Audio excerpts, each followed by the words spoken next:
আমাকে শবে বরাতের দিন আমাকে রিমান্ডে নেওয়া হয়েছে পল্টন থানায়, কেমন?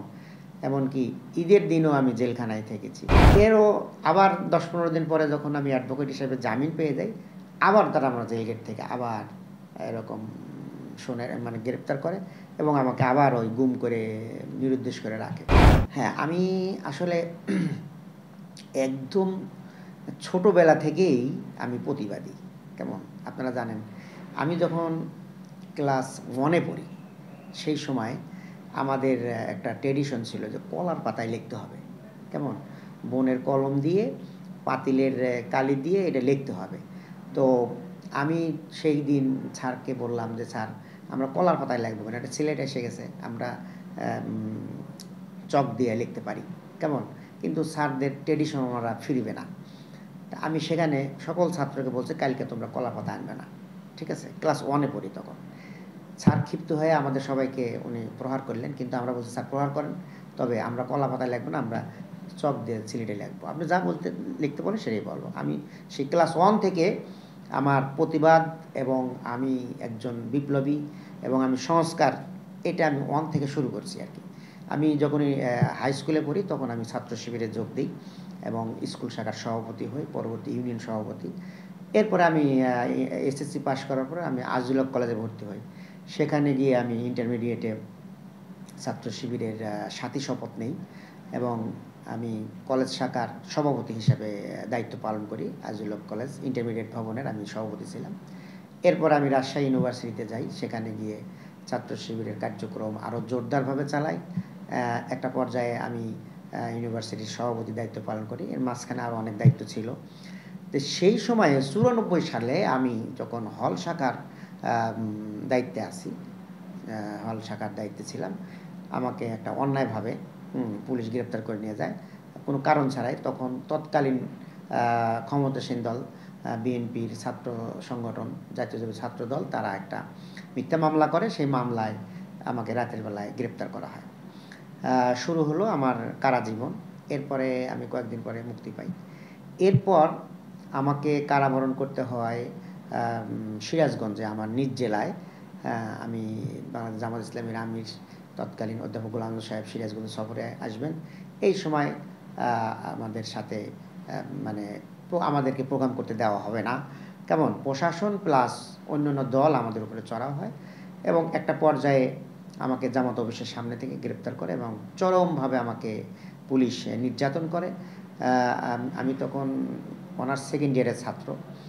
তো এই অবস্থায় আমার ২ জন পুলিশ আমাকে ধরে রাখে আর ২ জন আমাকে বেদম লাঠিপেটা করে।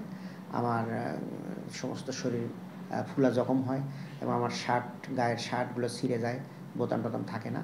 এই অবস্থায় আমাকে জেলখানায় নিয়ে যাওয়া হলো।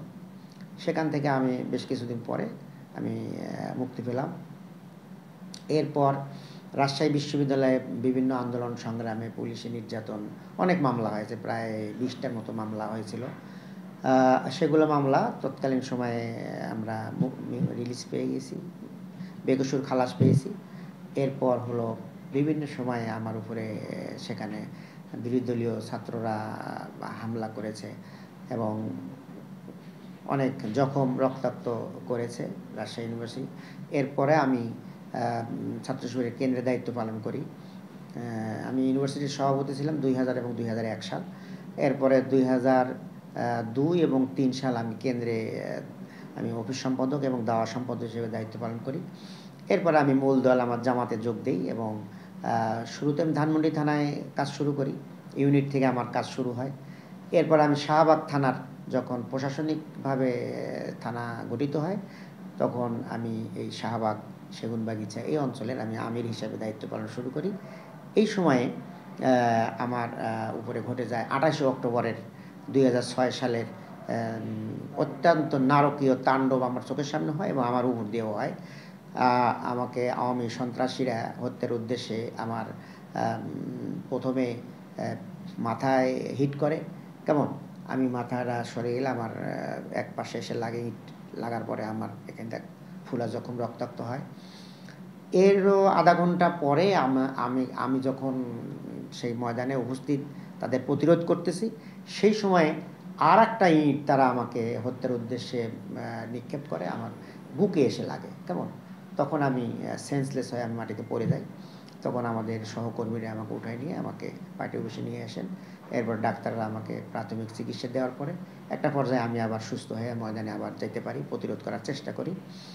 এরপর 2014 সালে আমরা এরকম একটা মিটিং করতেছিলাম, সেখান থেকে আমাকে ডিবি এসে অতর্কিত মানে ঘেরাও করে এবং আমাদের 5-6 জন নেতা কর্মীকে গ্রেপ্তার করে ডিবি অফিসে নিয়ে যায়। বিভিন্ন ধরনের টর্চারিং এবং রিমান্ডে ব্যাপক জিজ্ঞাসাবাদ সহ তারা মানসিক শারীরিক বিভিন্নভাবে আমাকে নির্যাতন করে। এরপরে প্রায় কয়েকটা মামলা দিয়ে, হেফাজতের মামলা দিয়ে আমাকে জেলখানায় ঢুকিয়ে দেওয়া হয়। সেই মামলায় আমি যখন 1 মাস পরে জামিন পাই, এই সময় আমাকে জেলগেট থেকে ধরে নিয়ে আমাকে গুম করা হয়। কেমন, গুম করে আমার কোথায় রাখে কেউ বলতে পারে না। তারপরে 1-2 দিন পরে তারা আমাকে আবার পল্টন থানায় হাজির করে এবং অন্য একটি মামলায় সুনারেশ দেখিয়ে কোর্টে চালান করে। এরও আবার 10-15 দিন পরে যখন আমি অ্যাডভোকেট হিসেবে জামিন পেয়ে যাই, আবার তারা আমার জেলগেট থেকে আবার এরকম মানে গ্রেপ্তার করে এবং আমাকে আবার ওই গুম করে নিরুদ্দেশ করে রাখে। কেমন, এভাবে আমি প্রায় 2-3 বার আমি গুমের শিকার হয়েছি এবং আমাকে শবে বরাতের দিন আমাকে রিমান্ডে নেওয়া হয়েছে পল্টন থানায়। কেমন, এমনকি ঈদের দিনও আমি জেলখানায় থেকেছি। কেমন, এইভাবে দীর্ঘ অনেক দিন পরে আমি জেল থেকে রিলিজ পাই। এরপরে আবার 15 সালে, জাস্ট 1 বছর পরেই 15 সালের শেষের দিকে আমাদের সেক্রেটারি জেনারেল যেদিন শহীদ হলেন, তারপরের দিন আমরা গায়েবানা জানাজা করেছিলাম এই বাইতুল মোকাররমে এবং আমি সেদিন নেতৃত্ব দিয়েছিলাম। এ কারণে তারা আমার উপরে ক্ষিপ্ত হয়। পরের দিন আমি যখন কোর্টে যাচ্ছিলাম, আমাকে রাস্তা থেকে মানে কিডন্যাপ করা হয়। কেমন, ধরে নিয়ে আমাকে ডিবিতে নিয়ে যাওয়া হয় এবং কেউ জানে না আমি কোথায় আছি। দীর্ঘ সময় আমি গুম থাকা অবস্থায়, কেমন, আমি যাচ্ছি কোর্টে, আমার কোর্টের ড্রেস পরা আছে, এই অবস্থা আমাকে তুলে নিয়ে যায়। এরপর আমাকে পরের দিন আমাকে পল্টন থানায় হাজির করে ডিবি থেকে এবং তারা আমাকে চরমভাবে মানে টর্চার করে এবং তারপরে আমাকে কোর্টে হাজির করে কয়েকটা মামলা দিয়ে আপনার সন্ত্রাস বিরোধী কিছু মামলা সহ আমাকে কোর্টে প্রডিউস করে এবং প্রায় আমি এবং এরপরও আমাকে মামলায় আরও 4টে মামলায় গ্রেপ্তার দেখিয়ে রিমান্ডে নেয়। আমি 6 মাস পরে, দীর্ঘ 6 মাস পরে আমি জামিনে মুক্ত হই। এভাবে তারা আমাকে আমার রাজনৈতিক ক্যারিয়ার করার জন্য, ধ্বংস করার চেষ্টা করেছে, কিন্তু কোনো সময়ই আমি নীরব থাকিনি। সকল আন্দোলন সংগ্রামে আমি পল্টন, মতিঝিলে সরব ছিলাম এবং বলা যায় যে মিছিলের প্রথমেই থাকছে এবং বিভিন্ন সময় মানে আমি বক্তৃতা বিবৃতি দিয়েছি এবং আমার নেতৃত্বেই বলা যায় ঢাকার এই অঞ্চলের কাজগুলো হয়েছে। কোনো সময় মাসুদ ভাই, কোনো সময় মঞ্জুর ইসলাম ভূঁইয়া ভাই, কোনো সময় আমাদের মহানগরী আমির নুরুল ইসলাম বুলবুল ভাই, আর বাকি সময় আমরা সবাই মিলেই কাজগুলো করেছি।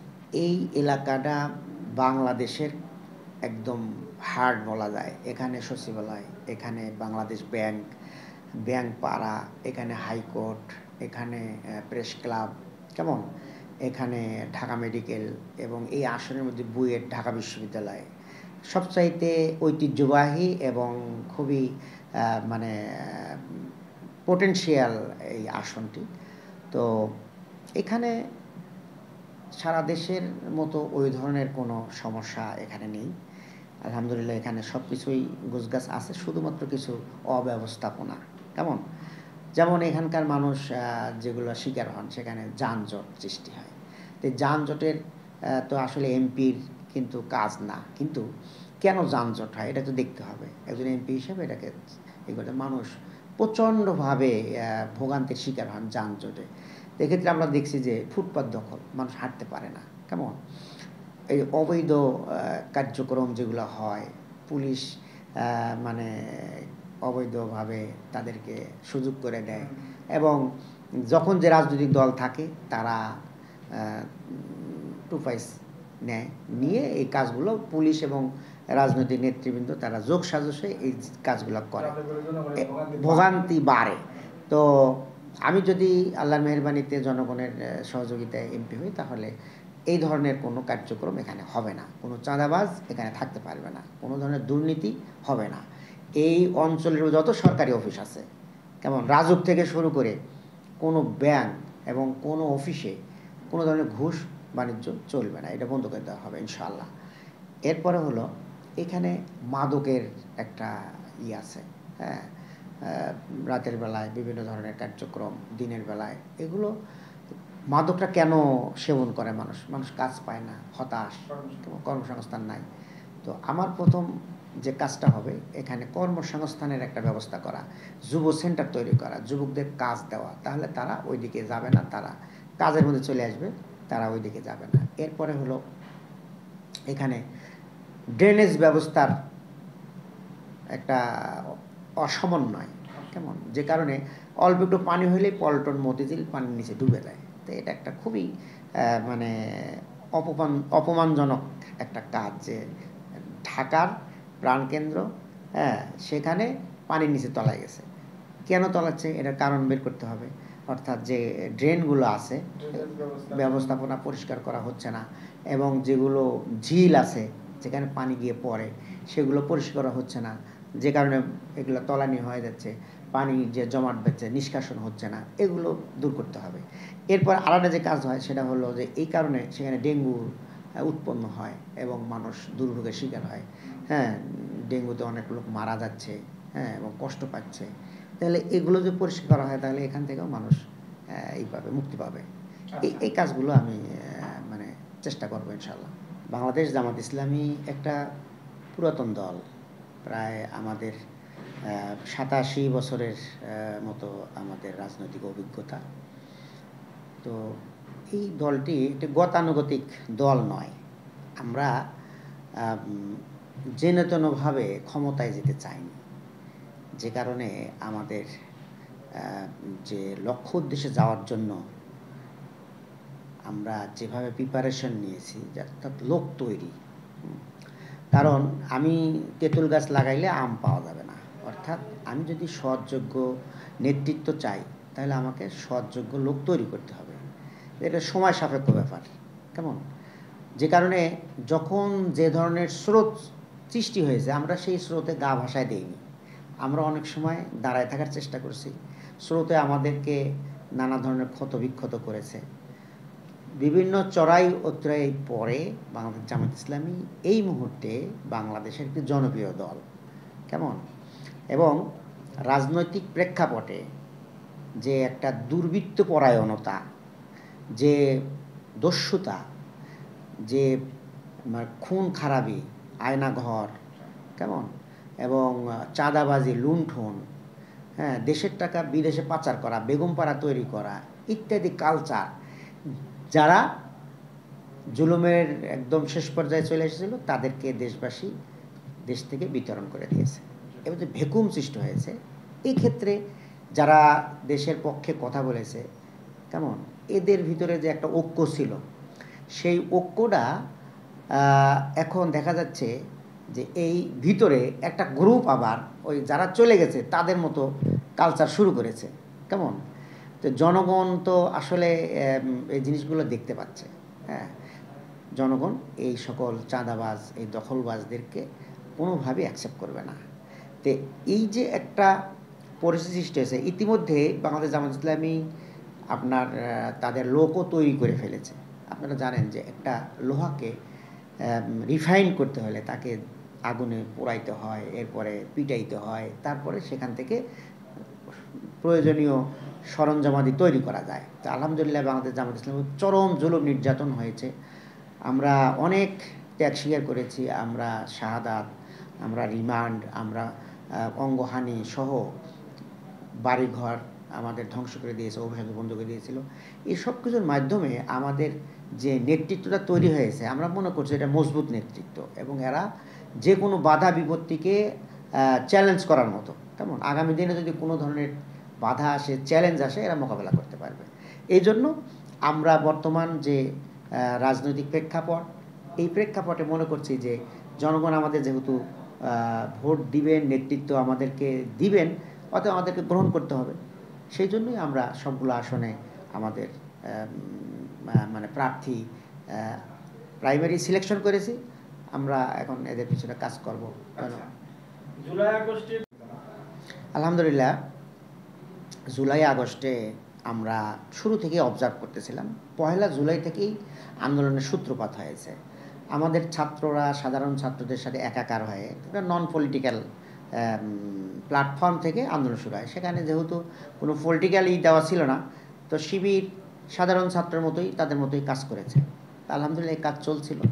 16ই জুলাই যখন আবু সাঈদের শাহাদাত হলো, গোটা দেশে এই অগ্নিস্ফুলিঙ্গ ছড়ায় পড়ল এবং সেই দিন থেকেই বাংলাদেশ জামাত ইসলাম আমরা ঢাকা মহানগরী, আপনারা জানেন যে সারা দেশ একদিকে থাকলেও ঢাকা মহানগরী যদি উত্তাল পাতাল না হয়, প্রতিরোধ গড়ে না তোলে, তাহলে দেশের কোনো পরিবর্তন আসে না। এর আগে বহুত আন্দোলন হয়েছে 15 বছরে, কোনো আন্দোলন সফল হতে পারেনি, কারণ ঢাকায় সফল করা যায়নি।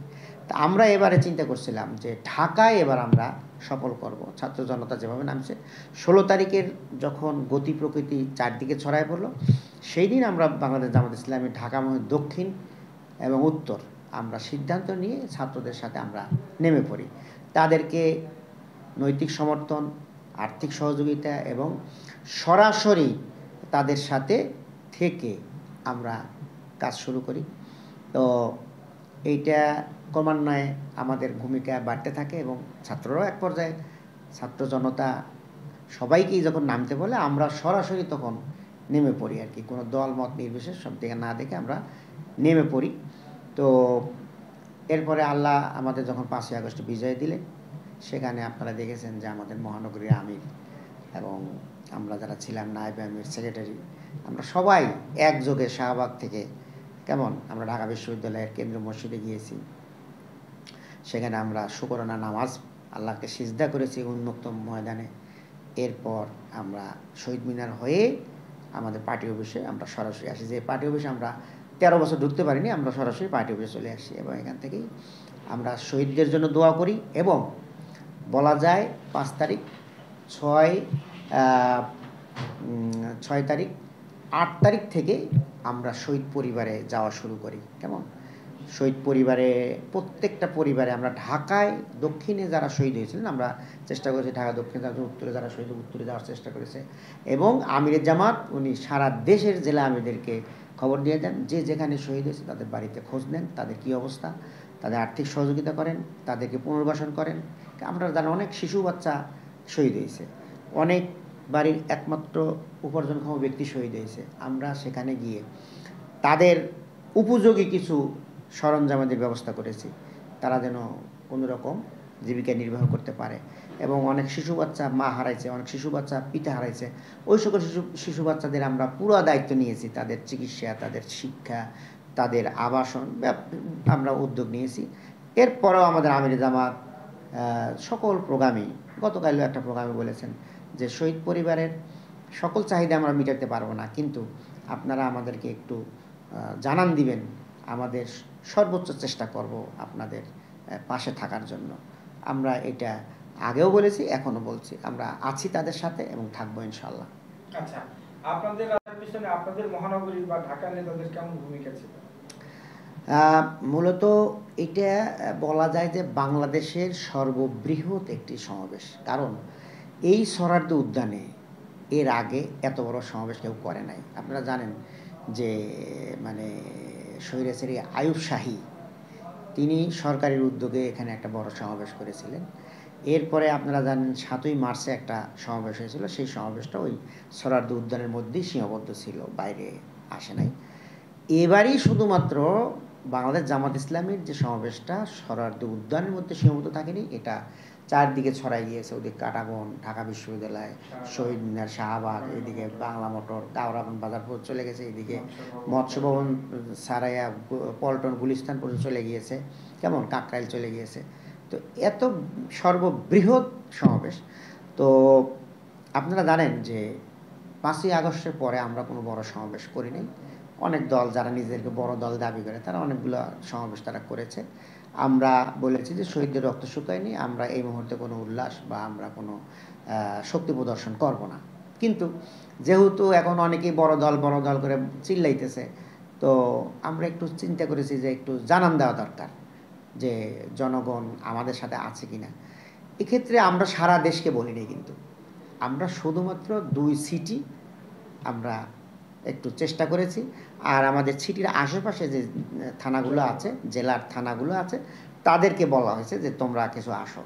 আর সারা দেশ থেকে বলা হয়েছে যে কেউ আসলে আসেন, না আসলে না আসেন, আপনারা দেখতে আসলে আসেন, অল্প কিছু আসেন। তো এইভাবে আমরা সারা দেশকে বলেছি। তো মূলত ঢাকা 2 সিটি এই সমাবেশটা মানে আঞ্জাম দিয়েছে।